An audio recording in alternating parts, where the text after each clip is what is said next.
Well, are Lieberman and Kyle carrying water for the administration, for the hawks inside the administration? Why are they passing bills like this? I don't think there's any doubt about that. You know, and I think that what we have to really sit down and figure out is behind this announcement today, which had a strange term, specially designated global terrorists as opposed to foreign terrorist organizations, there is the potential for some very significant movement by this administration. They were saying today this is the most significant movement from the United States toward Iran in 28 years, and they're doing it sort of unilaterally.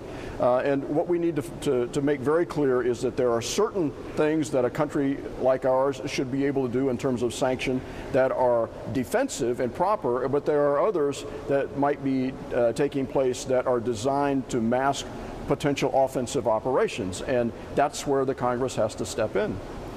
Well, you know, the people who pushed for war with Iraq had a wonderful method, which was to get people to agree in principle when it didn't matter in terms of operations that we needed to go to war, and then get us to follow up on our agreement in principle. So they had something called the Iraqi Liberation Act, which had no real military component to it, no actionable part. And now they keep going back after that and saying, oh, you signed on to that, you must be for war. Bill Clinton signed that, he must be for war.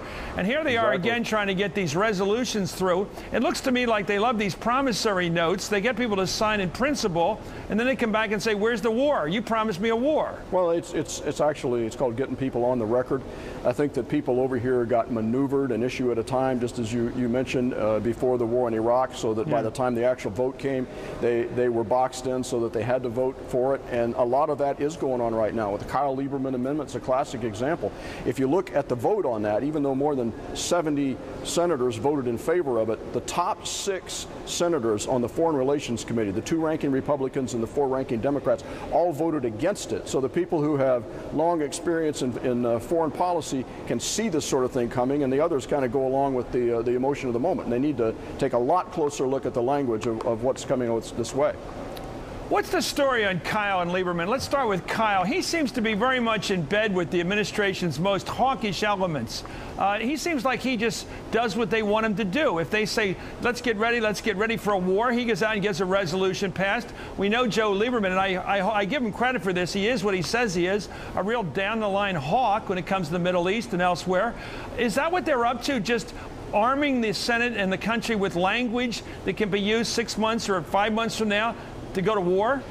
Well, there are different theories on how to bring Iran into either the international community or to change the regime there, and I don't believe that we're going to get there without engaging them in a very aggressive way diplomatically, and we can get there. But these guys, we got there with China in 1971. But Kyle and Lieberman are not diplomats. They're hawks. Well, the Cheney element of the administration is well represented in the United States Senate. Well said. Thank you very much, Jim Webb, who's leading the way in the Democratic Party.